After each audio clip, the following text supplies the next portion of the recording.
this is problem 5.1.10. We're told we have sugar packets. They're supposed to be 1 kilogram, and they're actually normally distributed with, so notice I'm writing down my information, so it's normally distributed with a mean of mu equals 1.03 and a standard deviation of 0.014. And it tells us we want to go through and figure out what proportion of sugar packets are going to be underweight, because each one varies just a little bit, so occasionally they're not going to be that full 1 kilogram that they're supposed to be.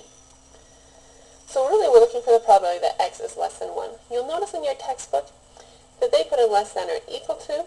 It doesn't matter when you're working with continuous distributions. It doesn't affect your final answer. To me, for it to be underweight, that would mean it's less than 1, so I think it's more logical here to do it less than. I think the textbook is just doing less than or equal to every time because I know it doesn't affect your final answer, so they're just kind of being a little bit lazy there. So anytime I want to find a normal probability, you come off to the side and you have to standardize.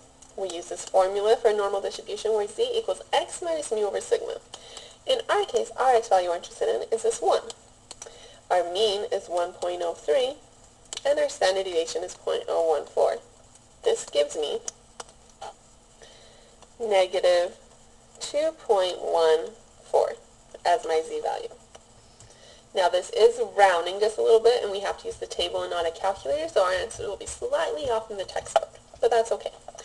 So here is z equals negative 2.14, and because this is a less than probability, we're looking for the area to the left, which is nice because my normal table gives me areas to the left. So let's go to the normal table and let's look up that negative 2.14.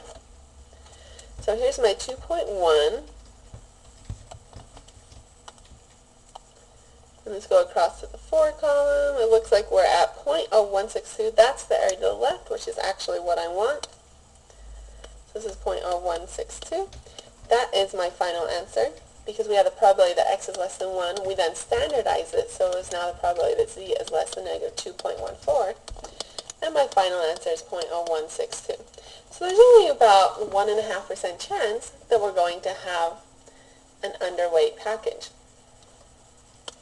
Now for part B, you're doing the exact same thing. It just says that you have a different machine and it has a slightly different mean and standard deviation, but you're going to go through and do the exact same steps just with a different mean and standard deviation. And then you can compare your results.